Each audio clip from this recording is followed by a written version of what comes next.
آج انشاءاللہ میں صبر کے موضوع پر کچھ بات کروں گی.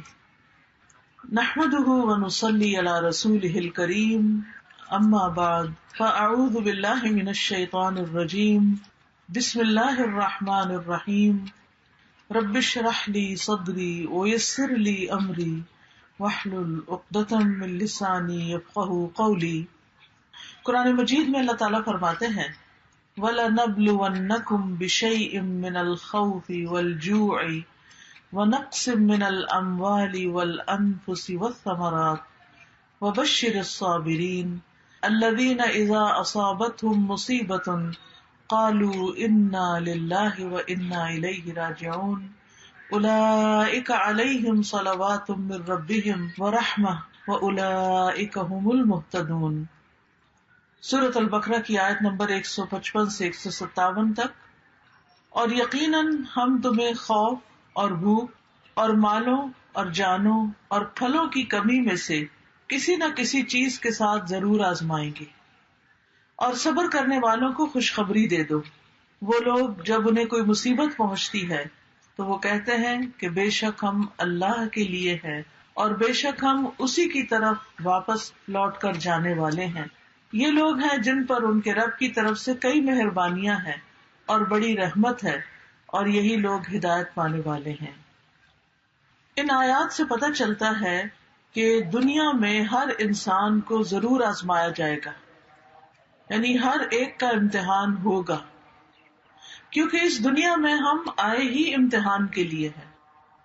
سورۃ الملک میں اللہ تعالیٰ فرماتے ہیں الذی خلق الموت والحیاۃ لیبلوکم ایکم احسن عملا، کہ اس نے زندگی اور موت بنائی تاکہ تمہیں آزما کے دیکھے کہ تم میں اچھے کام کون کرتا ہے. اس وقت اذان ہوئی ہے، آپ سب نے اذان سنی ہے. اذان کے بعد اس کا جواب دے کر، یعنی ساتھ ساتھ جیسے اللہ اکبر کا اللہ اکبر اور باقی سارے کلمات ایسے ہی سوائے حی علی الصلاح حی علی الفلاح کے، اس کا جواب کیا ہے؟ تو اس کا جواب دے کر پھر جب انسان دعا کرتا ہے تو دعا قبول ہوتی ہے.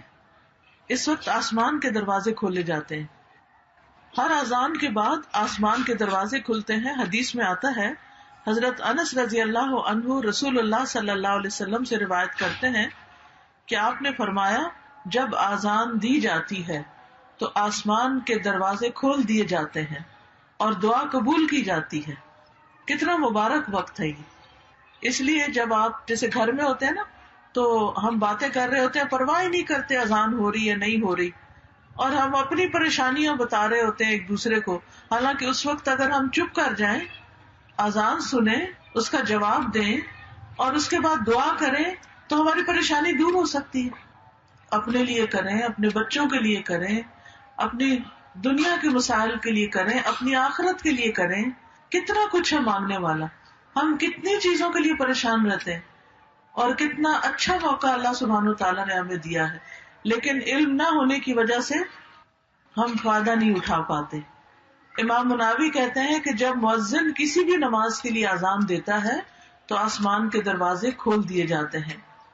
ایک اور روایت میں آتا ہے، سہل بن سعد رضی اللہ عنہ نبی صلی اللہ علیہ وسلم سے روایت کرتے ہیں کہ 2 وقت ایسے ہیں جن میں آسمان کے دروازے کھول دیے جاتے ہیں اور دعا مانگنے والے کی دعا کم ہی رد کی جاتی ہے، یعنی قبول ہو جاتی ہے. جب اذان کا وقت ہو اور جب جہاد فی سبیل اللہ میں صف بندی ہو، اللہ کے راستے میں لوگ صف بنائے ہوئے ہوں. اس وقت ماشاءاللہ آپ صفیں بھی بنائے ہوئے ہیں اور اذان بھی ہوئی ہے اور ایک نیک مبارک مجلس ہے. اللہ کی خاطر ہم سب یہاں جمع ہوئے ہیں تو ہمیں کیا کرنا چاہیے؟ اپنے لیے دعائیں مانگنی چاہیے. جو بھی آپ کی زندگی میں کوئی مسئلہ ہے، کوئی پریشانی ہے، کوئی فکر فاقہ ہے، کوئی دکھ ہے، کوئی بیماری ہے، کچھ بھی ہے. اور ابھی ہم بات کر رہے تھے آزمائشوں کی، یعنی کسی بھی طرح کی آزمائش ہے تو اللہ تعالیٰ ہی اس کو آسان کر سکتا ہے. اسی طرح اقامت کے بعد بھی آسمان کے دروازے کھلتے ہیں. حدیث میں آتا ہے کہ جب نماز کی اقامت کہی جاتی ہے، مثلاً جب آپ جیسے حرم میں گئے ہوں یا کسی مسجد میں ہوں اور نماز کھڑی ہو اور اس وقت وہ کہہ رہے اللہ اکبر اشہد ان لا الہ الا اللہ اشہد ان محمد رسول اللہ. ایک تو اذان ہوتی ہے نا اور ایک نماز سے بالکل پہلے اقامت ہوتی، تو اس وقت بھی آسمان کے دروازے کھول دیے جاتے ہیں اور دعا قبول کی جاتی ہے. یہ صحیح ترغیب و ترہیب کی حدیث ہے. اسی طرح ہر فرض نماز کے بعد دعا قبول ہوتی ہے. سہل بن سعد کی روایت میں جب نماز کھڑی ہو تو اس وقت یعنی عند حضور الصلاۃ، اور پھر ایک اور وقت جو ہے نا ظہر کی نماز سے پہلے آسمان کے دروازے کھلتے ہیں. یاد رکھیے کہ جیسے رات کا تہجد کا وقت ہوتا ہے نا، رات کا پچھلا پہر یعنی آدھی رات کے بعد جو، تو اسی طرح دن کا بھی آدھا دن جب گزر جاتا ہے اور ظہر کی نماز کا وقت شروع ہوتا ہے، وہ وقت بھی بڑا مبارک ہوتا ہے. ہم رات کو نہیں جاگ سکتے لیکن دن کو تو جاگنے ہوتے ہیں، تو اس وقت بھی ہم دعائیں کر سکتے ہیں. عبداللہ بن صاحب کہتے ہیں کہ اللہ کے رسول صلی اللہ علیہ وسلم زوال شمس کے بعد ظہر سے پہلے 4 رکعت نماز پڑھتے تھے، اور آپ فرماتے ہیں یہ ایسا وقت ہے جس میں آسمان کے دروازے کھولے جاتے ہیں، اور میں یہ پسند کرتا ہوں کہ اس وقت میرا کوئی عمل صالح اللہ کے پاس پہنچ جائے. یعنی جس وقت دروازے کھلے تو کیا ہونا چاہیے، کوئی نیک عمل کرے تاکہ وہ اللہ کے قریب پہنچ جائے. کیونکہ یہ جو بات ہے نا کہ دروازے کھلنا، اس کا مطلب یہ ہے کہ اس وقت اعمال کی قبولیت کا وقت ہوتا ہے، دعاؤں کی قبولیت کا وقت ہوتا ہے، اور وہ عرش تک چیزیں جا پہنچتی ہیں. اسی طرح یہ تسبیح جو پڑھتے ہیں ہم، اللہ اکبر کبیرہ والحمد للہ کثیرہ وسبحان اللہ بکرۃ واصیلا، اس کے بارے میں آتا ہے ابن عمر کہتے ہیں ایک دفعہ ہم اللہ کے رسول صلی اللہ علیہ وسلم کے ساتھ نماز پڑھ رہے تھے کہ لوگوں میں سے ایک آدمی نے یہ تسبیح پڑھی کہ اللہ سب سے بڑا ہے، اللہ بہت بڑا ہے، اور تمام تعریف اللہ کے لیے بہت زیادہ ہے، اور صبح اور شام اللہ کی تسبیح ہے، وسبحان اللہ بکرۃ واصیلا. اس پر رسول اللہ صلی اللہ علیہ وسلم نے پوچھا کہ یہ کلمہ کس نے پڑھا ہے، کون ہے یہ؟ تو لوگوں میں سے ایک آدمی نے کہا اللہ کے رسول میں ہوں، میں نے یہ اللہ کی تعریف بیان کی ہے. آپ نے فرمایا مجھے ان پر بہت حیرت ہوئی، ان کلمات کے لیے آسمان کے دروازے کھول دیے گئے، یعنی اس کی قبولیت کے لیے. ابن عمر کہتے ہیں میں نے جب سے یہ بات رسول اللہ صلی اللہ علیہ وسلم سے سنی ہے، اس کے بعد ان کلمات کو کبھی بھی نہیں چھوڑا. تو آج کے بعد آپ بھی پلے باندھ لیں اور کبھی نہ چھوڑیں. چلے مل کے بھی کہلوا دیتی ہوں میں، آپ سب کہیں تو انشاءاللہ تعالی اللہ اکبر کبیرہ والحمد للہ کثیرہ وسبحان اللہ بکرۃ واصیلا اللہ اکبر کبیرہ والحمد للہ کثیرہ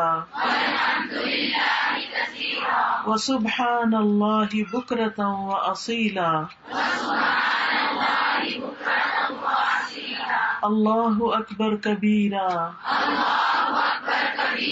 والحمد للہ کثیرہ وسبحان اللہ بکرۃ واصیلا. آج آپ دیکھیں دنیا میں نیک اعمال کے لیے دروازے کھلتے ہیں، اور کل جب انسان فوت ہوگا نیک بندہ تو اس کی نیک روح کے لیے بھی آسمان کے دروازے کھلتے ہیں، اور جو بری روحیں ہوتی ہیں، برے کام کرنے والے ہوتے ہیں، ان کے لیے دروازے نہیں کھلتے، ان کی روح کو واپس پٹخایا جاتا ہے اور سجین میں بھیج دیا جاتا ہے. تو اس لیے اللہ کا ذکر کرنے میں کبھی بھی کوتاہی نہ کریں. تو ہم بات یہ کر رہے تھے کہ اللہ تعالیٰ نے چونکہ امتحان کے لیے پیدا کیا ہے، اس لیے کبھی بھوک، کبھی مال، کبھی جان، کبھی پھل، کبھی فصلوں کی کمی، ان کے ساتھ انسان کا امتحان ہوتا رہتا ہے. کوئی نہ کوئی چیز زندگی میں مسئلہ کھڑا ہی رکھتی ہے.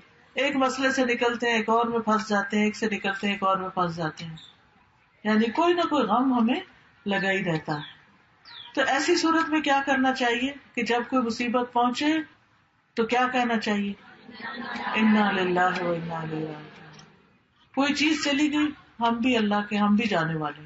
اپنی موت کو یاد کر لیں، یعنی جب کوئی فوت ہو تو اپنی موت یاد کریں، ہم نے بھی چلے جانا ہے، یہاں تھوڑی بیٹھے رہنا ہے. تو اس طرح مومن کے دل کو سہارا ہو جاتا ہے، وہ کسی کی وفات پر اتنا افسوس نہیں کرتا کہ اپنا آپ ہی گنوا دے، کپا دے، اپنے آپ کو ہی ختم کر دے. ایسا نہیں ہوتا، بلکہ وہ کیا کرتا ہے کہ صبر کرتا ہے. تو یاد رکھیے کہ کوئی بھی مصیبت اللہ کے اذن کے بغیر نہیں آتی. قرآن مجید میں آتا ہے وما اصاب من مصیبت الا باذن اللہ، کوئی مصیبت نہیں آتی مگر اللہ کی اجازت سے آتی. وَمَن يُؤْمِن بِاللَّهِ يَهْدِ قَلْبَهُ، اور جو اللہ پر ایمان رکھتا ہے، اللہ پہ اعتماد کرتا ہے، اللہ اس کے دل کو ہدایت بخشتا ہے. اس مصیبت کے اندھیرے میں بھی اللہ تعالیٰ اس کو صحیح رستہ دکھا دیتا ہے، اس کا حل بتا دیتا ہے. اور یہ بھی یاد رکھیے کہ یہ جو مصیبتیں وغیرہ ہیں، یہ اللہ کے اذن سے جب آتی ہیں، اگر اللہ نہ چاہے تو آ بھی نہیں سکتی. یعنی یہ ہماری تقدیر میں ہوتی ہیں کہ اس بندے کو اس چیز سے آزمانا ہے، اور اگر کوئی چیز ہماری تقدیر میں نہیں تو ڈرنے کی بھی ضرورت نہیں. یہ جو ہم وہم کا شکار ہو جاتے ہیں نا، خوف کا، پتہ نہیں یہ نہ ہو جائے، پتہ نہیں میرے بڑھاپے میں کیا بنے گا، میری اولاد نہیں ہے، میری تو شادی بھی نہیں ہوئی، میرا کیا ہوگا. اگر جن کے بچے ہوتے ہیں وہ بھی کہتے ہیں پتہ نہیں بچے اچھے نکلیں گے نہ، پتہ نہیں ہمارا ساتھ دیں گے نہ، پتہ نہیں کاروبار کو کچھ نہ ہو جائے، پتہ نہیں نوکری نہ چھوٹ جائے، پتہ نہیں یہ نہ ہو جائے. اس طرح کے توہم بھی نہیں کرنے چاہیے. یہ شیطان کے وسوسے ہوتے ہیں، کیونکہ اس کا پسندیدہ کام ہے بندہ مومن کو غمگین رکھنا. ٹھیک ہے، تو آپ نے غمگین نہیں رہنا، فوراً اللہ کی طرف رجوع کرنا ہے کہ آج تک میرا رب مجھے پال رہا ہے، آئندہ بھی وہی پالے گا. بس تسلی. اور اگر کوئی مصیبت آنی نہیں تو وہ میری فکر کرنے سے آنی جانی. کیونکہ ما اصابہ لم یکن لیخطئہ وان ما اخطأہ لم یکن لیصیبہ. جو چیز آنی ہے وہ ٹل نہیں سکتی، اور جو نہیں آنی وہ آ نہیں سکتی. تو جو آنی ہے اس نے آنا ہے.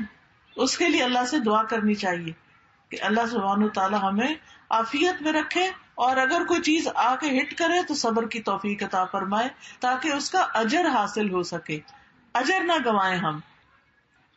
پھر آپ دیکھیے کہ کبھی کوئی مصیبت آتی ہے تو ہم لوگوں کو بلیم کرنا شروع کر دیتے ہیں. اس نے نظر لگا دی ہے، اس نے جادو کر دیا ہے، اس نے حسد کر لیا ہے. اس سے بھی ہے کہ انسان جو ہے اس کے اندر ایک اور طرح کی خرابی پیدا ہونے لگتی. جو نظر بھی لگی نا تو اللہ کے اذن سے ہی لگی، ورنہ ہر وقت لوگ ہمیں دیکھتے نہیں رہتے، وہی لوگ دیکھ رہے ہوتے ہیں، ہمیں کچھ بھی نہیں ہوتا، اور کسی دن ان کی نظر ہمیں لگ جاتی ہے. تو لوگوں کی آنکھیں بند کر سکتے ہیں؟ نہیں کر سکتے. ہمیں کیا کرنا چاہیے؟ حفاظت کی دعائیں پڑھنی چاہیے، صدقہ خیرات کرنا چاہیے، ایسے کام کرنے چاہیے کہ جس سے اللہ تعالیٰ ہمیں محفوظ رکھے. نہ کہ ہم نجومیوں کے پاس جائیں کہ اچھا میرے جادو کس نے کیا اور فلاں کام کیسے ہو گیا. نہیں، غیب کی خبریں اللہ کے سوا کسی کو نہیں پتا، ان چیزوں کے پیچھے نہیں پڑنا چاہیے. پھر اسی طرح بعض اوقات جو مصائب ہوتے ہیں یا آزمائشیں ہوتی ہیں وہ بندے کے حق میں بڑی خیر ہوتی ہے.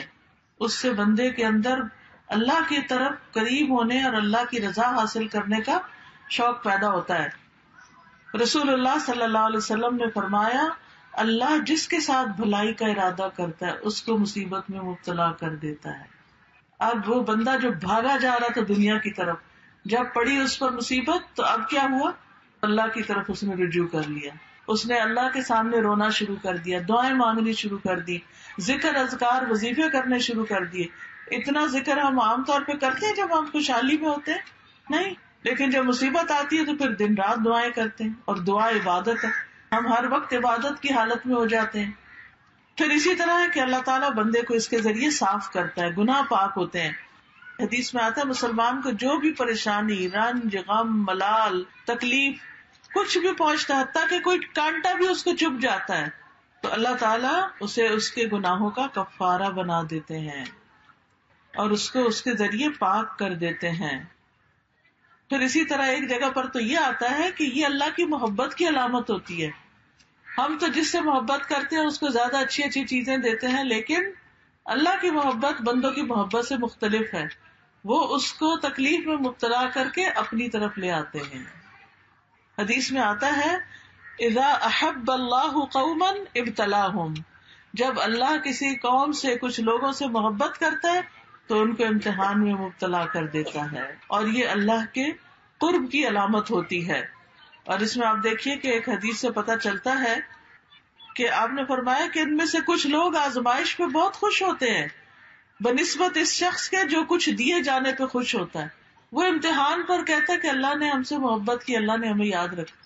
اور صحابہ میں یہ ہوتا تھا کہ اگر انہیں کوئی مشکل نہیں پیش آتی تھی، ہر وقت خوشیاں ہی خوشیاں، تو فکر مند ہونے لگتے تھے کہ کہیں اللہ تعالیٰ ہم سے ناراض تو نہیں. اس کا یہ مطلب نہیں کہ ہمیں مصیبتیں مانگنی چاہیے، نہیں، ہرگز نہیں. عافیت ہی مانگنی چاہیے. عافیت کی دعا اللہ کو پسند ہے، لیکن اگر مشکل آ جائے تو مسکرا کے مقابلہ کرنا چاہیے، نہ کہ رونا پیٹنا ڈال دے. اس موقع پر صبر کرنا چاہیے. صبر کیا ہے؟ کسی مصیبت کو اچھے انداز میں ٹیکل کرنا، اچھے انداز میں اس کا مقابلہ کرنا. ابن تیمیہ کہتے ہیں کہ اللہ نے اپنی کتاب میں 90 سے زیادہ جگہ پر صبر کا ذکر فرمایا، 90 سے زیادہ جگہوں پر، اور 2 جگہ تو اللہ تعالیٰ نے اس کو صبر اور نماز کو ساتھ ساتھ بیان کیا ہے. وَاسْتَعِینُوا بِالصَّبْرِ وَالصَّلَاةِ. صبر انبیاء کی صفت ہے. پھر اسی طرح قرآن مجید میں صبر کرنے والوں کی تعریف کی گئی ہے. وَالصَّابِرِينَ فِي الْبَأْسَاءِ وَالضَّرَّاءِ وَحِينَ الْبَأْسِ أُولَئِكَ الَّذِينَ صَدَقُوا وَأُولَئِكَ هُمُ الْمُتَّقُونَ. اور خصوصاً جو تنگ دستی اور تکلیف میں اور لڑائی کے وقت صبر کرنے والے ہیں، یہی لوگ ہیں جنہوں نے سچ کہا اور یہی بچنے والے ہیں. یعنی جو مصیبتوں کے وقت صبر کریں وہی متقی لوگ ہیں، وہی اصل میں پرہیزگار لوگ ہیں. ہم سمجھتے ہیں صرف نماز روزہ کر لینے سے انسان پرہیزگار بن جاتا ہے، وہ ایک حصہ ہے، لیکن جب صبر کرتا ہے تو اس کے تقویٰ کا پتہ چلتا ہے. کیونکہ عام حالات میں نہیں پتہ چلتا کہ کون شخص کتنا نیک ہے، لیکن جب اس پہ کوئی مشکل آتی ہے اور اس وقت وہ کس طرح ریئیکٹ کرتا ہے، اس سے پتہ چلتا ہے کہ اس کے اندر کتنا صبر ہے اور کتنا یہ اچھا انسان ہے. دیکھیں اچھے حالات میں تو سارے ہی اچھے ہوتے ہیں، کیسے فرق پتہ چلے گا؟ جب کوئی آپ کو لطیفے سنا رہا ہوگا تو آپ سبھی ہنس رہے ہوں گے، لیکن وہ شخص جو تکلیف کے وقت مسکرا دے، اللہ کی تعریف بیان کر دے، اللہ کی تقدیر پہ راضی ہو جائے، اللہ اس کے دل کو ٹھنڈک عطا فرما دیتا ہے. پھر اسی طرح آپ دیکھیں کہ نبی صلی اللہ علیہ وسلم کو بھی صبر کرنے کا حکم دیا گیا. پھر لوگوں کو بھی حکم دیا گیا وَجَعَلْنَا بَعْضَكُمْ لِبَعْضٍ فِتْنَةً أَتَصْبِرُونَ وَكَانَ رَبُّكَ بَصِيرًا. اور ہم نے تمہارے بعض کو بعض کے لیے آزمائش بنا دیا. یعنی انسان انسانوں کے لیے ایک امتحان ہے. کس طرح؟ بعض لوگوں کی عادت ہوتی ہے دوسروں کو ٹیز کرتے رہنا، تانے دینا، بعض کی عادت ہوتی ہے بڑا غصہ کرنا. اب وہ کیا ہے؟ انسان کے لیے ایک امتحان ہے. یعنی دوسرے آس پاس کے لوگ جو ہیں ان کے لیے وہ بندہ امتحان بن گیا. اب کیا کرنا ہے؟ صبر کرنا ہے. تو یہ جو ہے نا بندے بندوں کا امتحان بن جاتے ہیں، اس کو ہمیں سمجھنا چاہیے. کبھی ہمارے والدین ہی ہمارا امتحان ہو جاتے ہیں، وہی چھوٹی چھوٹی بات پر ہمیں ٹوکتے رہتے ہیں اور ہم پریشان رہتے ہیں کہ کریں تو کرے کیا. جواب دینے کی بھی اجازت نہیں اللہ نے دی، اور ڈانٹنے کی بھی اجازت نہیں دی، اور اونچی آواز سے بول کے سمجھا بھی نہیں سکتے. تو پھر کیا کرنا ہے؟ صبر کرنا ہے اور اچھا سلوک کرنا ہے تاکہ اللہ تعالیٰ ہم سے ناراض نہ ہو. پھر اسی طرح یہ ہے کہ افضل ایمان جو ہے صبر اور نرمی کرنا ہے. جنت میں داخلے کا ذریعہ ہے، نقصان سے بچنے کے لیے ضروری ہے صبر. والعصر ان الانسان لفی خسر الا الذین آمنوا وعملوا الصالحات وتواصوا بالحق وتواصوا بالصبر. صبر سب سے وسیع اور بہترین نعمت ہے، لیکن جو عورتیں صبر نہ کریں ان کے بارے میں بڑی سخت وعید ہے. عبد الرحمن بن شبل کہتے ہیں کہ رسول اللہ صلی اللہ علیہ وسلم نے فرمایا بے شک فساق جہنمی ہیں. کہا گیا اللہ کے رسول فساق کون ہے؟ جیسے فاسق ہوتا ہے نا، اسی سے فساق. آپ نے فرمایا عورتیں، یہ عورتیں ہیں. ایک آدمی نے کہا اللہ کے رسول کیا وہ ہماری مائیں اور ہماری بہنیں اور ہماری بیویاں نہیں؟ آپ نے فرمایا کیوں نہیں، لیکن جب ان کو نعمتیں ملتی ہیں تو شکر نہیں کرتی، اور جب ان کو آزمایا جاتا ہے تو صبر نہیں کرتی. یعنی مردوں کے مقابلے میں عورتوں کے اندر صبر کی صفت کم پائی جاتی. اس لیے ہمیں اور زیادہ ایفرٹ لگانے کی ضرورت ہے کہ ہم صابر و شاکر بن جائیں.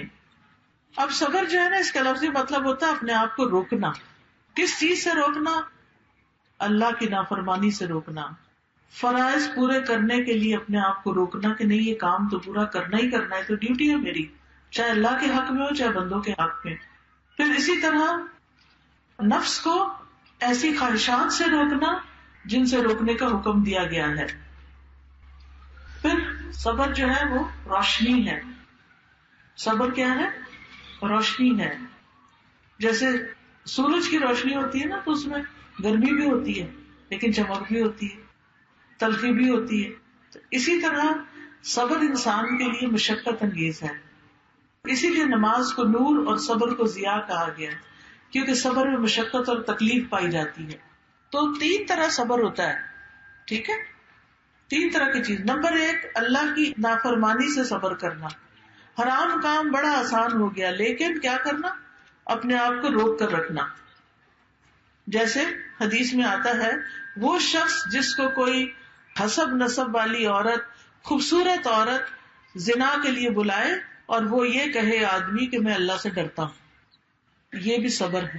ورنہ جہاں انسان کو برائی کرنے کا موقع مل جائے وہاں وہ کیوں صبر کرے، کیوں پیچھے رہے جبکہ دعوت کسی اور کی طرف سے مل رہی ہو. دوسرے، اللہ کی اطاعت پر کاربند رہنا اور صبر کرنا، یعنی اللہ سبحانہ وتعالیٰ کی فرما برداری کرتے رہنا، چاہے گھر میں ہو، چاہے گھر سے باہر ہو، چاہے کہیں بھی ہو. یہ نہیں کہ جب انہی لوگوں کے بیچ میں ہو تو اچھے کام کرنا اور جب دنیا میں نکلے تو پھر اپنی مرضی کرنا. نہیں، کہیں پر بھی ہو، مسجد میں ہو، مدرسہ میں ہو، گھر میں ہو، بازار میں ہو، اللہ ہی کی فرما برداری کرنی ہے، اللہ ہی کو سب سے بڑا سمجھنا ہے، اسی پر جمے رہنا ہے. پھر اللہ کے فیصلوں پر صبر. بعض اوقات ہم ایک خاص جاب چاہتے ہیں، وہ ہمیں نہیں ملتی تو یہ اللہ کا فیصلہ ہے. ہم بیٹی چاہتے ہیں، اللہ بیٹا دے دیتا ہے. ہم بیٹا چاہتے ہیں، اللہ بیٹی دے دیتا ہے. تو کس کا فیصلہ ہے؟ اللہ کا فیصلہ. اب اس پر بھی صبر کرنا ہے. پھر اسی طرح بعض اوقات ہم کہیں جانا چاہتے ہیں، ہم جا نہیں پاتے، اس پر بھی صبر. ہم زندگی میں کچھ بننا چاہتے ہیں، جو بننا چاہتے ہیں وہ بن نہیں پاتے کوششوں کے باوجود، تو پھر یہ کیا ہے؟ یہ بھی صبر ہے. تو اللہ کی تقدیروں پہ صبر کرنا جو ہے یہ انسان کے دل کو سکون بخشتا ہے. پھر صابرین کے لیے اللہ کے وعدے ہیں. یہ جو آیت میں نے آپ کے سامنے پڑھی اس میں 3 وعدے کیے گئے ہیں. نمبر 1 اولئک علیہم صلوات، کہ ایسے لوگوں پر رب کی مہربانیاں ہیں، ورحمت، اور رب کی رحمت ہے، واولئک هم المہتدون، اور یہی لوگ ہدایت پا گئے ہیں. یہ ہدایت یافتہ یعنی ہدایت پانے والے لوگ ہیں.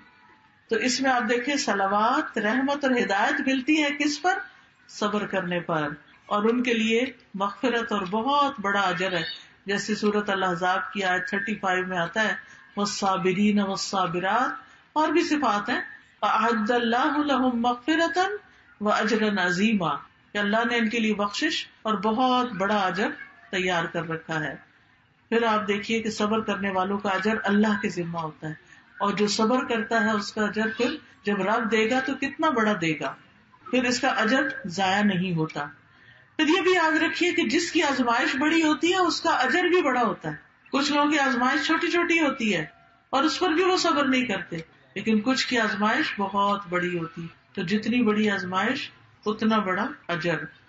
پھر صبر کرنے والوں کو خوشخبریاں دی گئی خیر کثیر کی، اللہ کی مدد ملنے کی، اللہ کا ساتھ ملنے کی. وَاصْبِرُوا ان اللہ مع الصابرین، صبر سے کام کرو گے نا تو اللہ کا ساتھ ہوگا تمہارے. پھر فرشتوں کا ساتھ ملتا ہے، اللہ کی محبت ملتی ہے.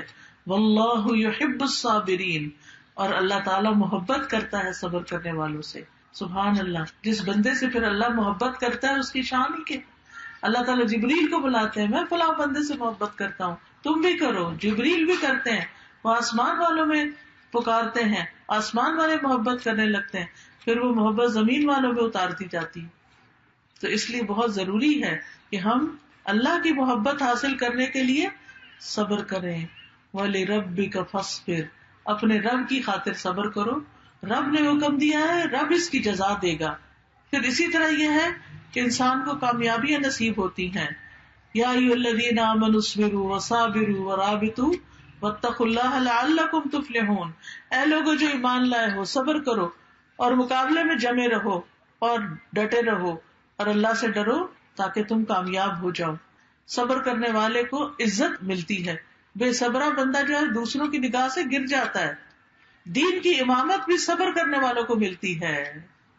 بنی اسرائیل کے بارے میں فرمایا وَجَعَلْنَا مِنْهُمْ أَئِمَّةً يَهْدُونَ بِأَمْرِنَا لَمَّا صَبَرُوا وَكَانُوا بِآيَاتِنَا يُوقِنُونَ، اور ہم نے ان میں سے کئی پیشوا بنائے جو ہمارے حکم سے ہدایت دیتے تھے جب انہوں نے صبر کیا. یعنی امامت کس کے لیے؟ جو صابر ہو. پھر دشمن کی چالوں سے بھی انسان بچ جاتا ہے، انسان کو غور و فکر کرنے کی توفیق نصیب ہوتی ہے، دنیا اور آخرت کی نعمتیں اور برکتیں نصیب ہوتی ہیں، بے حساب اجر ملتا ہے. قرآن مجید میں آتا ہے انما یوفی الصابرون اجرهم بغیر حساب، کہ صبر کرنے والوں کا اجر بے حساب ہے، بے حساب. اس کا بدلہ جنت ہے. سلام علیکم بما صبرتم فنعم عقبی الدار. جنت کے بالا خانے بھی صابرین کے لیے ہیں. وجزاہم بما صبروا جنتا وحریرا. کتنی بڑی بڑی خوشخبریاں ہیں. اب صبر کا طریقہ کیا ہے کہ انسان اللہ کی خاطر چپ ہو جائے اگر کسی نے کوئی غلط بات کہی. اللہ کی خاطر کسی پر ظلم اور زیادتی نہیں کرے, اپنے آپ کو روک لے. خود بھوک بھی لگی ہے, اللہ کی خاطر صبر کر کے دوسرے کو کھلا دے. یعنی صبر اللہ کی خاطر کریں گے تو ہی اجر ملے گا. دوسرا یہ کہ صدمہ ہونے کی پہلی چوٹ پر, یہ نہیں کہ کسی کے وفات کی خبر سنی بین کرا کے ٹھنڈے ہوئے تو کہا اب میں صبر کر رہی ہوں. نہیں, بین کرنا ہی نہیں ہے, چیخنا چلانا ہے ہی نہیں. پھر یاد رکھیے صبر کوشش سے آتا ہے, جو نیت اور ارادہ کرتا نا ول پاور سے آتا ہے, کہ انسان کہے کہ میں نے کرنا ہی کرنا ہے صبر. جب آپ نے ارادہ کر لیا تو اللہ تعالیٰ آپ کے لیے آسانی کر دے گا. پھر اسی طرح دل سے اللہ کا شکر نکلنا, یعنی صبر جمیل کرنا. پریشانی کا ذکر صرف اللہ سے کرنا, بندوں سے نہیں کرنا, بندوں سے شکوہ نہیں کرنا.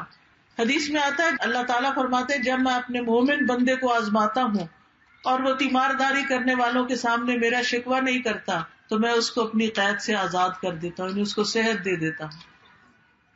اس کے پہلے گوشت کے عوض بہترین گوشت عطا کرتا ہوں, اور اس کے پہلے خون کے بدلے بہترین خون دیتا ہوں, اور وہ اثر نو عمل کرنے لگتا ہے. اسی لیے آپ نے دیکھا ہوگا کہ کچھ لوگ ماشاءاللہ بڑی بڑی بیماریوں کے بعد بھی بالکل صحت یاب ہو جاتے ہیں, اور وہ اللہ سے کوئی گلہ شکوہ نہیں کرتے. پھر زبان سے انسان رب کی رضا کے کلمات نکالے, یہ صبر کا طریقہ. اگر کوئی تکلیف میں بھی اور پوچھے کیا حال ہے تو یہ نہ کہے کچھ نہ پوچھو کوئی حال نہیں, یہ نہیں کہنا. کیا کہنا ہے؟ الحمدللہ, جس حال سے رکھے راضی ہیں, رب سے راضی رہنا ہے. خیر کے کلمات بولنا, جزا فضا نہیں کرنی, بری باتیں نہیں زبان سے نکالنی, اللہ کے بارے میں بدگمانی نہیں کرنی, نوحہ نہیں کرنا, اللہ کو الزام نہیں دینا. اور پھر صبر کے مواقع کون کون سے ہیں؟ لوگوں کی باتوں پہ صبر کر. لوگوں کی باتوں پہ صبر کیسے ہے کہ جو مرضی کہیں آپ نے اللہ ہی کی عبادت کرنی ہے, اللہ کی اطاعت کرنی ہے. ورنہ کیا ہوتا ہے, ہم قرآن میں ایک حکم پڑھتے ہیں کہ اپنے آپ کو ڈھانکیں عورتیں. اب وہ جب ڈھانکتی ہیں تو لوگ باتیں کرنے لگتے ہیں, دیکھو یہ تو کیا مولانی بن گئی ہے. تو ہم کہتے ہیں ہاں ہے لوگ بات کریں گے, چھوڑو پرے, ہم نہیں اللہ کا حکم مانتے. یہ تو نہیں کہتے اللہ کا حکم بھی مانتے لیکن پردہ نہیں کرتے, یا کہیں کرتے اور کہیں نہیں کرتے. لیکن جو صبر کرے گا وہ عمل کر جائے گا. وہ کہے گا میرا رب وہاں بھی ہے, میرا رب یہاں بھی ہے, ان لوگوں نے میرا کیا بگاڑ لینا ہے, مجھے کیا زیادہ سے زیادہ نقصان دے دیں گے. چار باتیں ہی ہے نا, ایک کان سے سنے دوسرے سے بندہ نکال دے. کرے وہی جو رب چاہتا ہے. ہم تو کہتے ہیں کریں گے وہ جو ہمارا دل چاہتا ہے, نہیں, کریں گے وہ جو رب چاہتا ہے انشاءاللہ. اسی طرح جب کوئی ستائے تو اس وقت بھی صبر کرے. ایک شخص نبی صلی اللہ علیہ وسلم کے پاس آیا اور اپنے پڑوسی کی شکایت کرنے لگا. آپ نے فرمایا جاؤ اور صبر کرو, کوئی بات نہیں.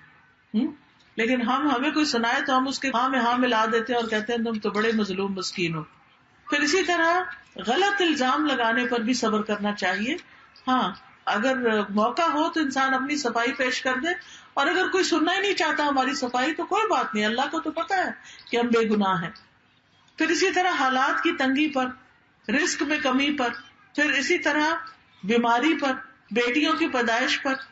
نبی صلی اللہ علیہ وسلم نے فرمایا جس شخص کی 3 بچیاں ہوں اور وہ ان پہ صبر کرے کہ 3 بیٹیاں اوپر تلے پیدا ہوگی, اور محنت کر کے انہیں کھلائے اور پلائے اور پہنائے, وہ اس کے لیے جہنم کی آگ سے اوٹ بن جائیں گی. کتنا بڑا اجر ہے.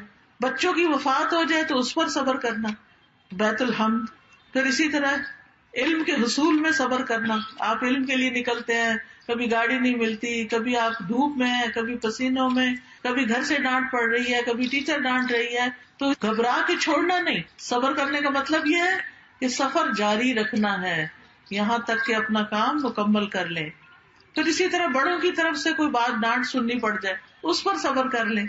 پھر اسی طرح اگر آپ کو آپ کے بہن بھائیوں کے مقابلے میں ترجیح نہیں دی جاتی, ان کو زیادہ مل جاتا ہے, اس پر بھی صبر کر لیں, کوئی بات نہیں, مجھے اللہ دے گا. پھر جب بدلہ لینے کا موقع ہو اس وقت بھی صبر کریں. آپ دیکھیں صبر کرنے والوں کی مثالوں میں ابراہیم علیہ السلام کے بیٹے اسماعیل علیہ السلام کی مثال آتی. جب ان کے والد نے کہا کہ میں تمہیں ذبح کرنے لگا ہوں, ہمارے ماں باپ ہمیں یہ تو نہیں کہتے ہم تمہیں مارنے لگے, چھوٹی سی ڈانٹ میں بھی ہم تو رو پڑتے ہیں. اور واویلا مچا دیتے ہیں یا بھوک ہڑتال کر دیتے ہیں یا اور کسی طرح پلٹ کے ماں باپ کو ستانے لگتے ہیں، تو یہ تو صبر نہ ہوا. صبر کیا ہے؟ اچھا کوئی بات نہیں، امی ہے نا، پیار بھی تو کرتی ہیں، ڈانٹ دیا تو کیا ہو گیا. خیر، اسماعیل علیہ السلام کو جب ان کے والد نے کہا کہ اے بیٹے میں تمہیں ذبح کرنے لگا ہوں، تمہارا کیا خیال ہے؟ قال یا ابت افعل ما تؤمر، کہنے لگے ابا جان آپ کو جو حکم ملا آپ کریے. ستجدنی انشاء اللہ من الصابرین، آپ مجھے انشاءاللہ صبر کرنے والا پائیں گے. اور پھر یعقوب علیہ السلام کی مثال جب ان کے سامنے یوسف علیہ السلام جو انہیں بہت محبوب تھے، ان کو بھیڑیے کھانے کی خبر سنائی گئی تو انہوں نے کیا کہا؟ فصبر جمیل. ایوب علیہ السلام کی مثال 18 سال بیماری میں مبتلا رہے لیکن انہوں نے اللہ سے کوئی ناراضگی کا اظہار نہیں کیا. حضرت آسیہ کی مثال کہ کس طرح فرعون ان کو ستاتا تھا. فرعون نے اپنی بیوی کے دونوں ہاتھوں اور دونوں پاؤں پر کیل ٹھوک دیے تھے اور وہ سخت تکلیف میں تھی. تو جب فرعونی آگے پیچھے اور اوپر سے پیرا بھی دیتے تھے، جب فرعونی آگے پیچھے ہوتے تو فرشتے ان پہ سایہ کر لیتے. تو اس وقت انہوں نے دعا مانگی تھی، رب ابن لی عندک بیتا فی الجنہ، اللہ اپنے پاس جنت میں گھر بنا دے. پھر نبی صلی اللہ علیہ وسلم کو طائف کے سفر میں کتنی تکلیف اٹھانی پڑی تھی. حضرت عائشہ رضی اللہ تعالیٰ عنہ پر جب الزام لگا تھا تو اس وقت انہوں نے کیا کہا تھا؟ فصبر جمیل واللہ المستعان علی ما تصفون، صبر ہی اچھا ہے، بہترین صبر کروں گی اور اللہ ہی میرا مددگار ہے ان باتوں میں جو تم مجھ پہ کرتے ہو. تو یاد رکھیے صبر کوشش سے بھی اور صبر دعا سے بھی. یہ دعائیں مانگنی چاہیے، ربنا افرغ علینا صبرا، خاص طور پر جب صبر کرنا مشکل ہو رہا ہو تو ربنا افرغ علینا صبرا وتوفنا مسلمین، اور پھر ربنا افرغ علینا صبرا وثبت اقدامنا وانصرنا علی القوم الکافرین، یا حی یا قیوم برحمتک استغیث لا الہ الا انت سبحانک انی کنت من الظالمین. اللہ واللہ ربی لا اشرک به شیئا، لا الہ الا اللہ العظیم الحلیم، لا الہ الا اللہ رب العرش العظیم، لا الہ الا اللہ رب السماوات و رب الارض و رب العرش الکریم. تو یہ رنج و غم کی انسان دعائیں پڑھے اور صبر کرتا رہے تو اللہ کی مدد ضرور آئے گی.